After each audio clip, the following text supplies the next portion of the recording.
Have you ever spent 10 minutes explaining exactly why a client shouldn't do something and then watch them do it anyway? Yeah, only every other week. Like, it Right? happens all the time. I can think of a great example, but I'll share later. I mean, you can explain why like bleach isn't a good idea and they still want to go blonde. Or you explain why their hair needs more than like a little micro trim. And then they're like, let's just dust it. You could explain maybe why curtain bangs or cowlick are probably going to fight each other every morning. And then they're still kind of like, oh, but I always wanted bangs. Yeah. And then 6 months later, they come back asking for the exact same thing you recommended the first time. Oh, God. Exactly. And I used to walk away from those appointments thinking, why won't people just trust me? Now, I don't think that's actually what's happening at all.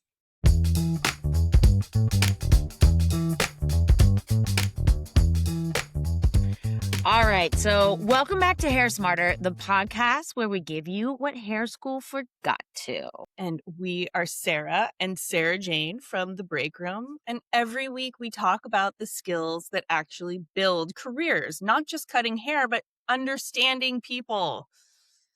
Because the longer we've done this, and we've done it for a long time, the more we've realized something. Hair is only part of the job, right? People are actually the other part. And honestly, people are usually the harder part.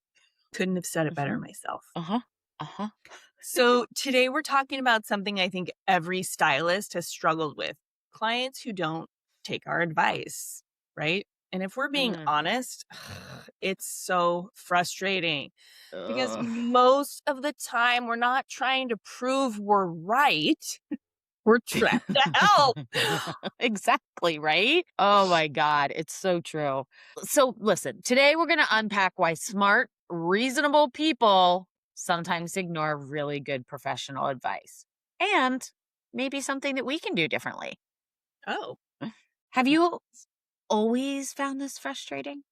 absolutely. I've been doing this a really long time. So, of course, in the beginning, it was much harder. And of course, like ego jumps in and you just want to be the best hairstylist that you can be. And like, it's frustrating, but as the years have gone by, I feel like you kind of know, right? You're like, oh, they'll be back. Or I know how Yeah, this is going to go, and you just I think you it's that learn one, right?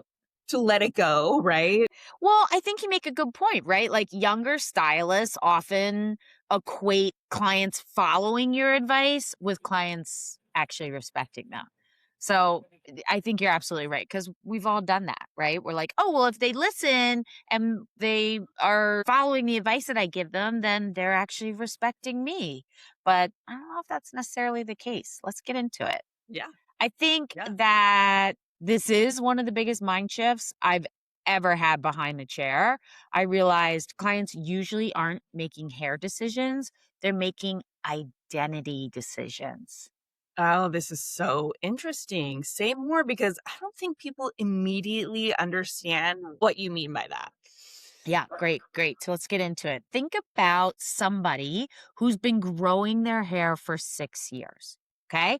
You look at it and immediately see, as a hairdresser, split ends, breakage, no shape, no movement. You're thinking, oh my God, this haircut could be so much better. They're thinking, this is the longest my hair has ever been. Those are completely different conversations. Yeah. Or maybe their last stylist cut way more than they asked for. And now Mm. they're sitting in your chair and they're not arguing with you, but they're just protecting themselves, which makes sense. Exactly. It makes so much sense. And I don't think I actually understood that when I was younger in this career, right? I No. thought, well, if I explain it well enough, they'll understand. But I wasn't recognizing that they weren't actually making like a technical decision, they were making an emotional one. So I found something really interesting when we were getting ready for today. Researchers who study identity based behavior have found that people are much more likely to resist advice when it feels like it threatens how they see themselves. Mm, So mm, they're often not rejecting the advice, they're more protecting part of their identity. Right. So when researchers look at why people resist change, whether it's health advice, financial advice, or lifestyle changes, they see this pattern like over and over and over again. If a recommendation feels like it asks someone to give up part of who they are, resistance goes up dramatically. yeah, that makes so much sense because if I say something like, I think we should take 4 inches off, your ends are damaged, they might be hearing, like, oh, you're not going to look like yourself anymore, or you're Mm. getting older, or Oh, I've really like taken heart to those comments these days in yeah. myself. Yeah. Or even like everything you've worked for growing this hair is about to disappear. That's so true. That's exactly it. And here's the humbling part, we're answering a technical question, they're responding to an emotional one. And you know what, guys? Hair school never taught me this. No, they did not. Hair school taught us how to analyze hair, right? But nobody actually taught us how to understand what the hair represents. I'll tell you this little story. I had this one client, and she still comes in. She's moved to California now, but she comes in about once a year when I see her. And I've known her for like 15 years. She, when I first met her, had, like, this really long, blonde, bleached, like, stringy hair. Like, she's one of those women that, you know what, she's not winning the hair department. Like, it started being stringy, like, up at her shoulder, and she wore it, mid-waist. Wow. Um, yeah, yeah, right? And so for a long time, I'm gonna say, like, 3 or 4 years, she would come in and we would talk about it, right? And I'd be like, "Oh, would you ever think about, like, going a little bit shorter?" Or, like, I thought maybe she'd wanna do it in, like, different ways, like, start with it maybe at her collarbone and then go, but it wasn't happening. She was like, "Oh, yeah, how much can we take off that is just for, like, health reasons?" So we'd end up doing these little trims, like 1 or 2 inches and call it a day. And, she kept saying, "Oh, I wanna keep it long. I want really long, beautiful hair." I think that she basically associated being feminine and womanly with, like, longer hair. Mm. But the more we went into it, like, at first I was like, "Oh my god, what the fuck? Like, does she not know?" I tried to explain it a million different ways about, it didn't really look the best, but she wasn't hearing it. And then I kind of thought about it more and I was like, the resistance isn't about the haircut. It wasn't about, oh, would she look good in a bob or could I be able to cut it or whatever? It really was attached to that emotional thing, like for her, it was femininity and being a strong woman and like all of these different things, which was really interesting for me for a while. Eventually, I mean, she ended up actually cutting it into a bob. And I was like, oh, great. This is great. She's ready to do it. Let's do it. I was ready to go when she did it. And like, honestly, she looks beautiful. She's worn a bob for several years now, and it's just so much better. Amazing. I understand how you communicate things is super important, Mm, to be gentle with your clients. mm. But I think it's so important to manage your own expectations in this Yeah. department, right? Yeah. I always tell myself, Sarah, you know what? Just plant a seed. Yeah, Because honestly. if you bring something up, they don't have to decide on it right away. You know what I mean? Let them go home and process the information and let them think about it. And then they can come back. And like what happened with your client, eventually she's like, I get it. Let's get rid of it. And maybe something in her life changed, like, maybe she was just ready for it then, and she was like, "You know what? Mhm. Yeah, I'm tired of all this, like, trying so hard," right? Like, as you get older, you get a little, I don't know, wiser maybe, or you're more open. Also, like, me cutting her hair for so long, maybe she trusted me more. It could be a lot of different things, but I Totally. think you're right, planting that seed, Yeah, it doesn't mean they need to take it right away, and it doesn't even mean they need to take it eventually, but at least they'll have information so they can make a decision. totally. Yeah. Totally. So, do you think this is why newer stylists sometimes get discouraged because they think maybe people just don't trust me? Yeah, absolutely. I think that's 100% true. I also think newer stylists, they take it personally, right? Hmm. When really, this has very little to do with whether you're a good stylist. People resist change in every part of life. Why would hair be any different? Right? So true. I know. So true. So, can I admit something that's really embarrassing? Please do. So, when I was younger, I honestly thought my consultations weren't working because I hadn't explained things well enough. My God. Listen, 100%. I did the exact same thing, right? I'd basically would turn into like a science teacher. I'd like Totally. point out the breakage or talk about porosity and elasticity and the cuticle. Like somehow one more piece of hair information was going to completely change their mind. Yeah, or they understand what you're talking about. Yeah, totally. They'd be like, what? Yeah. No, I'm good. I'm going to stay with the trim. Yeah, and I leave those appointments thinking, I don't know how I could have explained that any better. Well, listen, I mean, the funny thing is, you probably couldn't have, right? Because the problem wasn't your expectation. There's a counseling method that's been around for decades called motivational interviewing.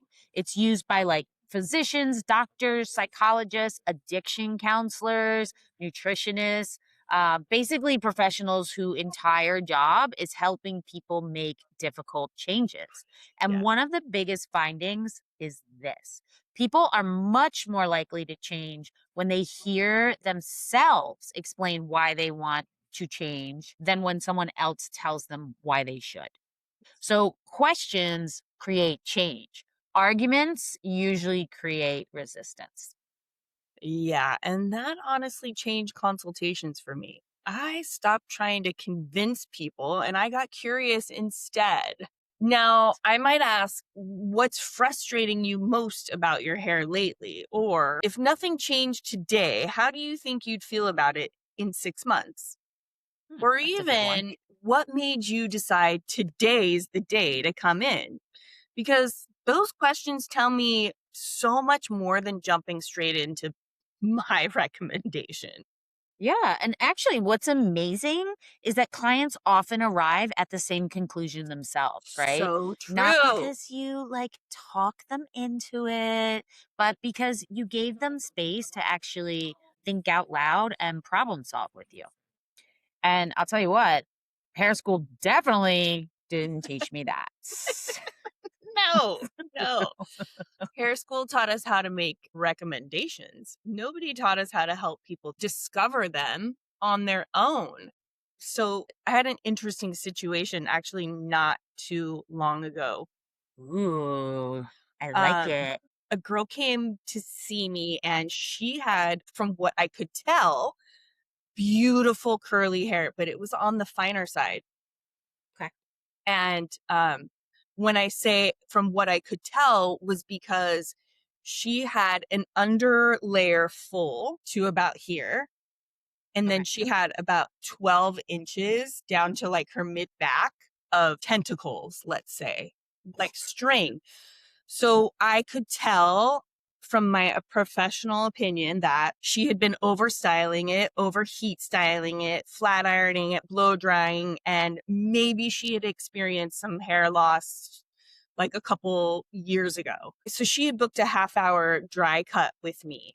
I spent literally 30 minutes talking to her about hair care and how we can get her hair back on track and like all the things. I'm like, wash your hair, like stimulate your scalp. We want to promote like healthy scalp, healthy growth, dry brushing, um, Yeah. product recommendations. And literally the haircut took me probably 5 or 10 minutes because she didn't have that much hair to cut and she only Mm, wanted this much cut off. like an inch or two. Yeah, and I was like, Yeah. "Well, it's really not gonna make a difference. I'll do what you want me to do, but long term, I think we should cut this so it meets to Oh, where the rest of the hair is sitting, right? Where the okay. fullness Yeah. is all sitting.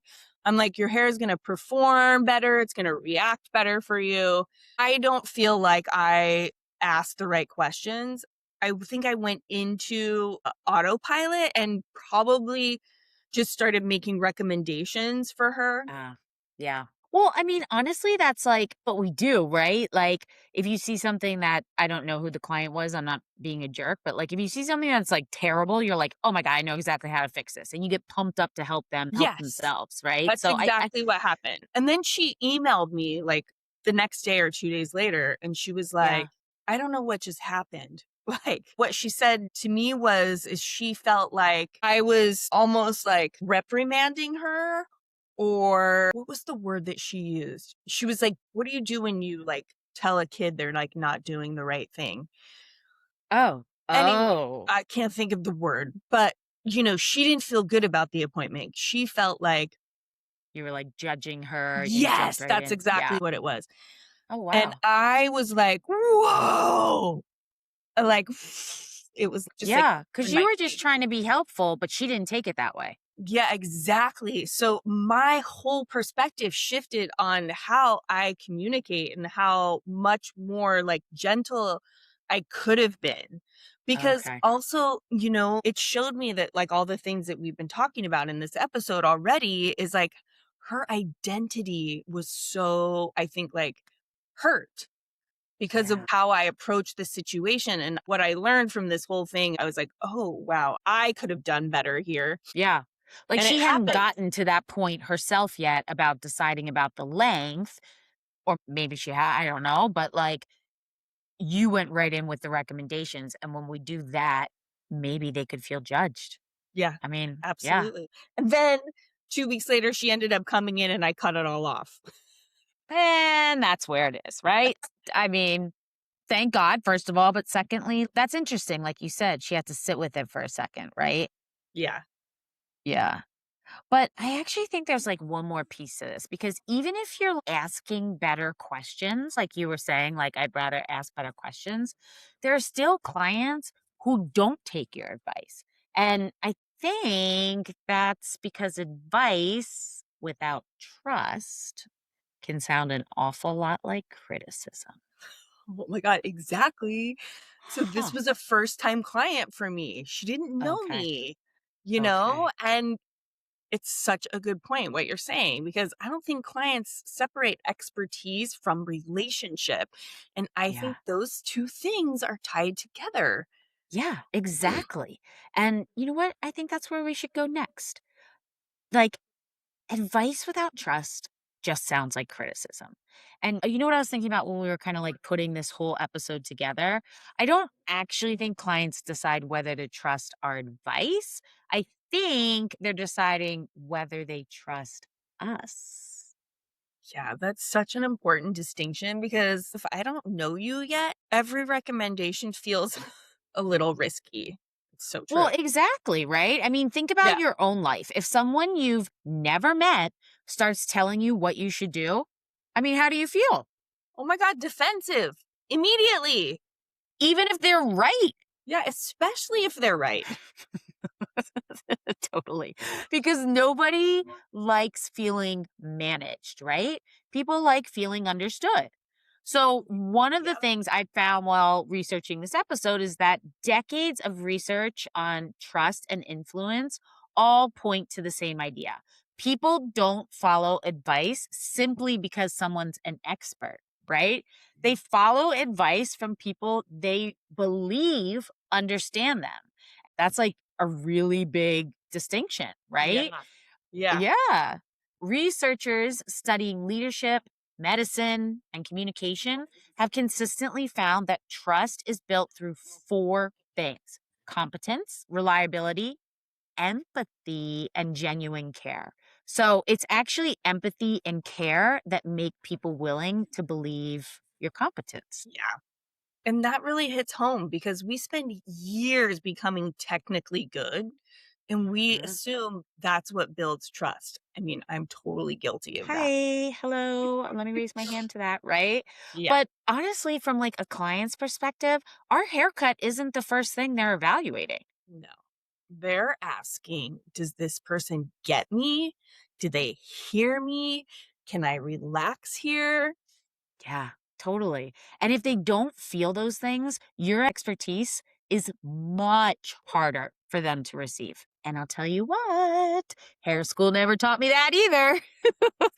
No. And hair school taught us how to become experts. Yeah. Nobody taught us that expertise doesn't automatically create influence. Mm. Relationships do. Yeah, right? Like, I can think of so many clients that I've had long term, maybe 5, 10, 15 years, who ignored recommendations for years, like was talking about with the last girl, right? And then one day, without actually changing my advice, they start asking, "What do you think?" So, like, I have this one lady, she's great. She's been a client for maybe like 5, 7 years, and she's like in her 70s, but she wears her hair long. She wears her hair like kind of blunt. It's pretty. She blow dries it every day. It's great hair, right? But I've always been like, oh, maybe we should, I plant the seed, like you were saying. Maybe we should take it like a little bit shorter so that it moves a little bit differently and moves away from her face a little bit more. So you can actually see like her expressions. I mean, she's a really beautiful woman. Mhm. And she's like, well, I want to do this. And I was like, well, would you think about like bringing it up a little bit more? And for years, she was like, no, no, I just want to do it like this. I'm like, oh, okay. It's not every appointment, but I definitely planted the seeds. Then one day, without changing my advice, actually, I don't even think I brought it up that day. She asked me, well, what do you think? And I was like, what? Because she never asked that. She would always come in and have, strong personality. This is what I want, whatever. And I'm like, great, let's do it. But something changed. And I think actually what changed is that, like, she was happy with the work that I had done before. I respected her decision to not do something, right? And then she was like, actually, I trust this lady. And then that was my time to actually use all that expertise, technical expertise, to like give her what I thought would be like really beautiful. So the technical stuff didn't change. It was the trust that changed, not like my knowledge? Yeah, yeah. And it actually taught me a really good lesson in that, like, some people, I'm a fast processor. I mean, when we sit in our meetings, I'm like, yeah, and then we're going to do this, then we'll do this. And then in like 5 years, we should have this big event, like big picture, right? And you are much more like, okay, but Wait, what hold this on. one, wait a minute, like this one piece, like, let's go really deeply into that and figure it out. Like, you want to think it over and do the things before we're like making a big decision and throwing it in, right? Like, it's a good balance for sure. Yeah. But the lesson for me always, which keeps coming up in my life, is that people process things differently, right? For whatever reason. And that's okay. And it's okay to share my opinion. But like, if they decide not to do something that I think is a good idea, that's okay too, because we can Totally. make it work. Like, what my opinion is. It doesn't mean that I hate you now because you didn't take my opinion. It just means like, oh, okay, we have to, work together, Yeah. right? Yeah. I love that. I feel like that's a big lesson for me that keeps coming up too. I'm like, Mm, everybody is okay who they are. They are who they yeah, are. I am who I am, and it all works and it can all be yeah, harmonious. totally, right? And harmonious doesn't mean that you have to be exactly the same or make decisions at the same rate as the person that you're talking to. No. So true. We should do an episode. Yeah, definitely. Yeah. So So let me anyway, ask you this. Do you think younger stylists confuse expertise with trust? that's interesting. I mean, I definitely did. Like when I was younger, I thought, well, if I know enough, people will automatically listen, right? Yeah. And now I think knowledge gets you invited into the conversation, right? But trust determines whether people stay in it. Yeah, that makes a lot of sense. Okay, let's play a game. Do you Okay, want to play a game? Are you let's into it? go. Always. Let's do it. Okay, I'm going to say what the stylist means. You tell me what the client might hear. Oh god, okay. Okay. Okay, this is dangerous, but okay. 100%. We're like really airing out the laundry here. Yeah. Um, okay. So I'm the stylist and I would say, you know what? You need more layers. Oh, my haircut looks bad, right? That's what I Totally. think they would hear. Yeah, totally. Or if I said, you know what? I don't think you should bleach your hair today. "Oh, you don't think you can do it?" Oh, oh, oh, this is like a good one. Okay. So you know what? You need better products.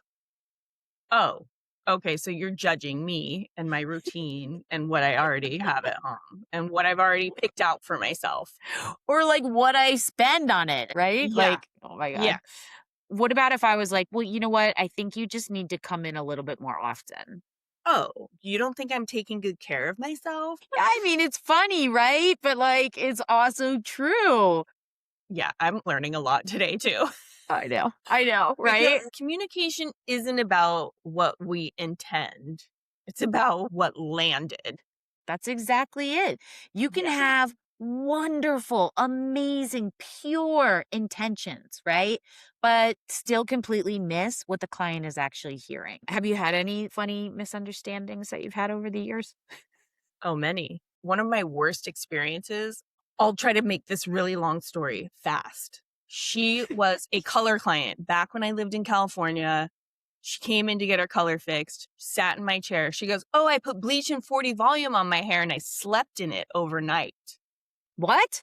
Just for the Yes. non-hairdressers listening, that is like your hair's gonna fall out. Yeah. Jesus. Well, and it did. So when she sat in the chair, her hair was this long all around. And then she had like a little mini like mullet in the back where it didn't break off. Mm, And she had all that little tiny bit of hair like pulled up in a ponytail. And so mm, all this was short and spiky. So mind you, this was the 90s. And my reference was like Meg Ryan in like You've Got Mail. So that's what I was thinking. I was like, oh, I could like morph cute. this into something like that. But she came in for color. She wanted me to fix her color. And I was Oh, like, okay, so I'm going to highlight it and low light it, add some depth and add some brightness to it to make it look not baby crazy. chick yellow, what it was. Okay. And while I'm doing the color and the processing and the toning and all that, I was like, because I'm a natural stylist, like I Yes. cut hair, I'm a cutting specialist. And I was like, you know what really needs to happen here to like complete this whole look? I'm like, we really need to make this make sense for you. You basically have a chemical haircut, and I can't let you walk out the door like this because people are going to think I did this to you. So Yeah. maybe what we can do is cut the back off a little bit and like blend in what, is hanging there on the back to what is already broken off. I didn't even cut anything here. I just cut the back so it blended in. I swear to you, I was shocked. She stood up after I blow dried and styled her hair and she's like, "Oh my God, what did you do to me?" I was like, "Wait, what?" Because she didn't look any different from the front.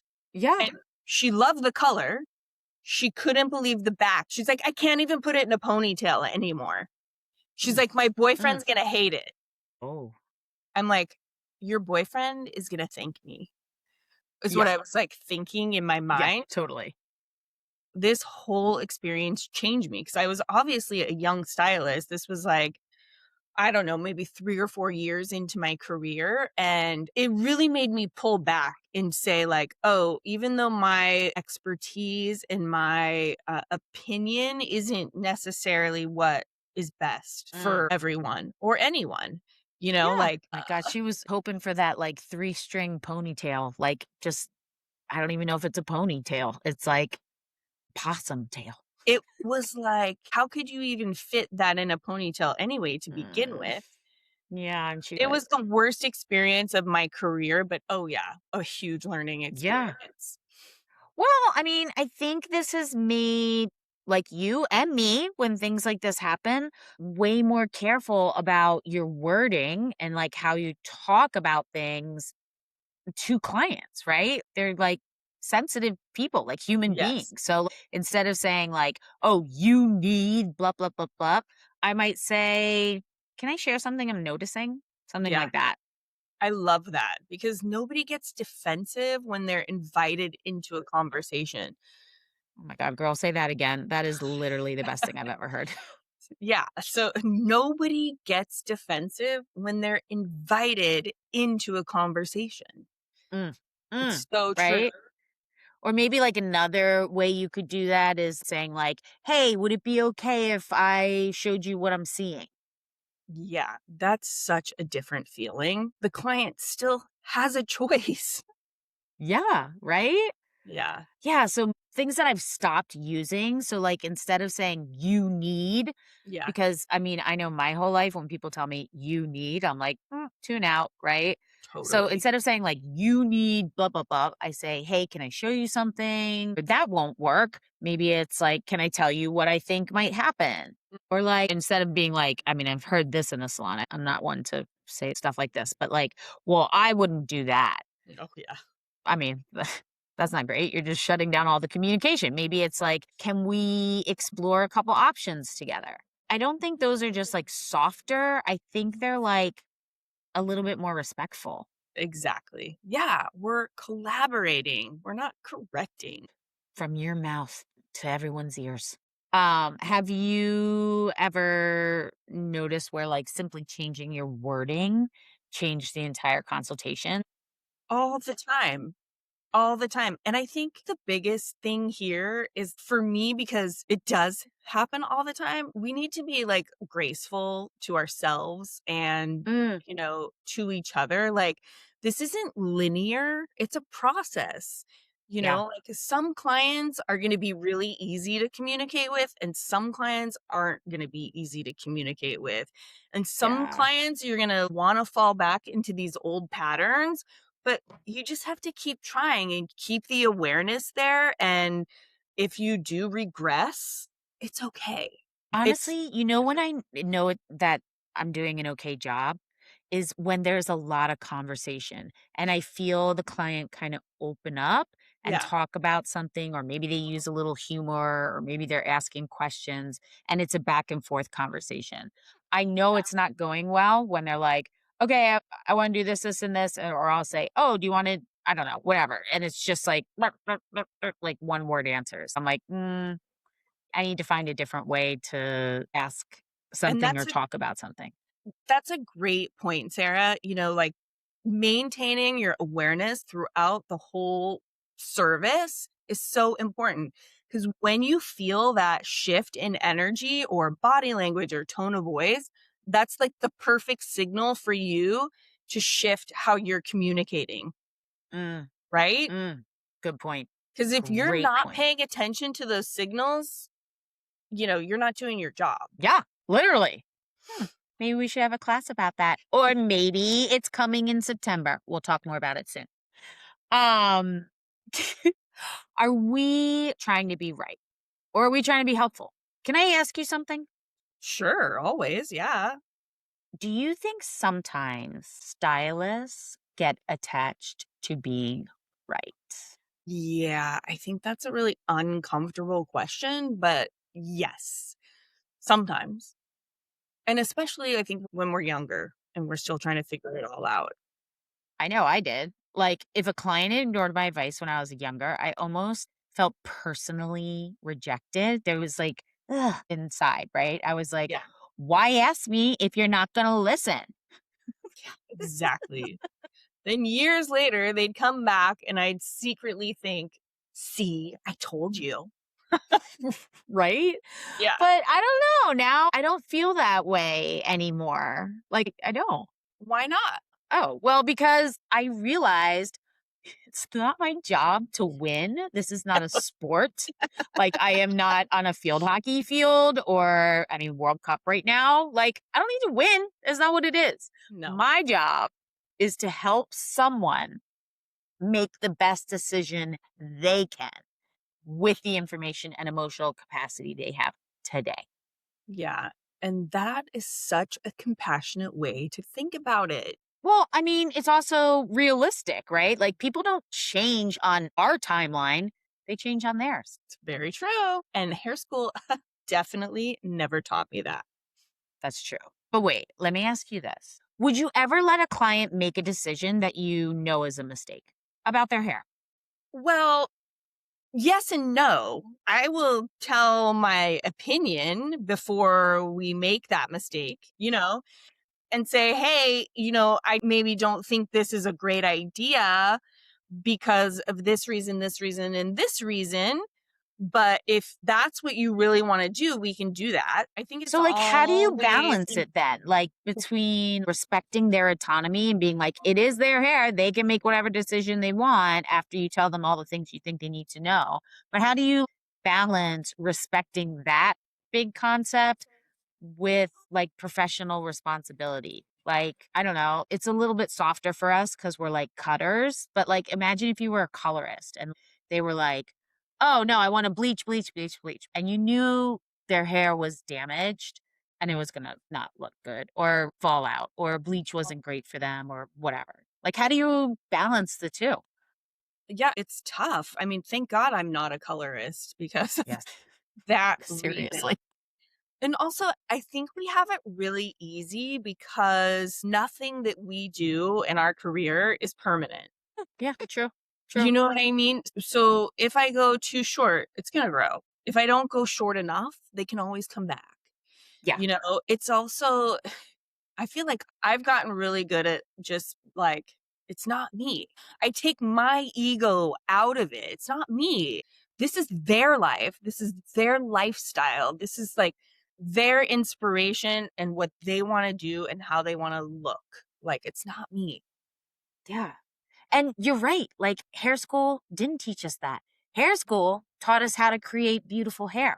Nobody taught us how to respect where another human being is in their process. Right? Yeah. Yeah. All right. So I think the funny thing is, I don't even know if I like the title of this episode anymore. Hey, why? Really? Because I don't actually think it's about why clients don't listen. I think it's about why we expect emotional decisions to be made with logical information. Okay, so yeah, that is such a different conversation. And honestly, like kind of a much kinder one, right? I Yeah. keep coming back to something. Like, I think like when I was younger, I believed the consultation was about getting the client to agree with me. Oh, sure. Okay, yeah. I mean, I definitely did. Yeah, like, if they left doing exactly what I recommended, I'd be like, "Oh, that was a great consultation." And then if they didn't, I'd be like, "Oh, I must have done something wrong." Right? Yeah, or they don't trust me. Yeah, exactly. Now, it's much different. I don't think that's what a successful consultation looks like at all. What do you think that looks like now? Oh, I think a successful consultation is one where the client leaves feeling heard or Yeah. feeling respected, feeling Yeah. like they understand all their options. Yeah. And my big thing is feeling like I'm on their team, right? Whether they choose my recommendation today or not. I love that because that's actually what keeps people coming back. Nobody likes feeling pushed, but everybody Mm, loves feeling understood. yeah. Have you ever had a client tell you, I should have listened to you? Uh, yeah, more times than I can count. Yeah, and, like, what's funny is that I don't feel victorious anymore in that, I just feel grateful that they trusted me enough to come back. Totally, exactly, because they could have disappeared. Instead, they came back, and that says something about the relationship, right? Yeah, I mean, I can think of a lot of stories where the client maybe ignored a recommendation, but then came back later and said, you were right. And, we all have had that situation, right? I think the lesson in those situations, it's not like, oh, I was right. The lesson is that the client felt safe enough to actually return, right? Yeah. So it's giving them information and then they get to make a choice and they get to experience it. A lot of people need to experience something first or give their idea something. It is all about trust. And so What I love and what feels the most successful thing to me is when clients can come back and be like, yeah, actually, you were right. Maybe we shouldn't have cut it that short. Or, oh, you know what? I know I wanted the bangs, but we should have kept it longer. And then we adjust from there. It's not like we're going to hang on it. We're just going to be like, okay, well, now we know, right? Yeah. And you're right, because hair grows back. So it's okay. Can you think of a story about a client who like chose something that you wouldn't have chosen, but you kind of respected their decision? Yeah. I think this happens probably like twice a week, multiple Yeah. times a week. You know, I mean, Yeah. I'll go back to the story that I shared earlier about the girl that had really beautiful curly hair. And I just wanted her to be able to wear her hair natural and gorgeous and letting it out, but she was stuck on this. I'm blow drying my hair. And the first go around is like, just do a trim and just clean it up. And that's fine because Sure. it does grow. It's not permanent. She can always come back and get a haircut. You Yeah. know, Yeah. I don't need to be right all the time. That is probably the biggest lesson that I've learned. I do. No, I'm just kidding. I want to be right. And in my head, I know I'm Totally. right. But you have to Right. let people process the information Yes. on their own, Yes. right? Yes. Yes. So, you know what? I think if there's one thing I hope people do take away from today, it's this. Clients aren't hiring us just because we know how to cut hair. Yeah. They're hiring us because they're making decisions about something deeply personal. And when something is personal, logic isn't the only thing in the room. Yeah. There's fear, confidence, identity, past experiences, budget, Huh? relationships, sometimes grief, sometimes divorce, Mm. sometimes a new job, Yep. a baby. Ooh, that's a big one. Sometimes they're just trying to feel like themselves again. Fair. Fair, fair, fair. Which means our recommendations are never entering an empty room. They're entering somebody's life. And honestly, hair school didn't teach me that. Nope. Hair school taught us how to understand hair, but nobody taught us how to understand people. And honestly, that's the harder skill. Yeah. So we're going to do something a little different today. We're going to give you a challenge. Before we wrap up, we want to leave you with something to try this week. Just one thing, nothing complicated. So the next time you catch yourself wanting to immediately explain why your recommendation is right, pause. And ask one more question first. Questions like, tell me more about that. What worries you most about changing it? What are you hoping your hair will do for you? What made you decide today's the day to make this change? Then just listen. Really listen. Not while you're thinking about your answer. Listen for what they're protecting. You might realize the consultation was never about the layers or the blonde or bangs, right? Yeah, it was about feeling beautiful, feeling younger, feeling confident, and feeling like themselves again. And that's actually a completely different conversation. So here's the question we'd love for you to think about this week behind the chair. Am I trying to convince my clients? Or am I trying to understand them? If today's conversation made you think of another hairstylist or maybe an apprentice, a salon owner, or someone on your team, share this episode with them. These conversations are how we raise the level of our industry. And if today's episode made you realize that doing great hair is only part of becoming a great hairstylist, you're exactly who we built Of Service for. This September, we're launching a brand new education series at the break room called Of Service. It's unlike anything we've taught before. It's not a cutting class. It's not a color class. It's a deep dive into the human side of hairdressing. So we'll explore communication, consultations, trust, client psychology, emotional intelligence, professional identity, and the skills that truly build long lasting careers. Yeah, because after spending decades behind the chair, we're realizing something. The stylists who build incredible careers aren't always the most technically talented, right? They're the ones who know how to connect with people. Yeah, true. And if that's something you want to develop, we'd love to have you join us. And you can learn more and reserve your spot at itsthebreakroom.org. Yes. So our website's under construction at the moment, but everything will be up and ready to go middle of August. So come on over. Thank you so much for spending part of your day with us And we'll see you next week on on Hair Hair Smarter. Smarter, where we We're give here to give you. you what hair school forgot to teach you. Bye. Bye.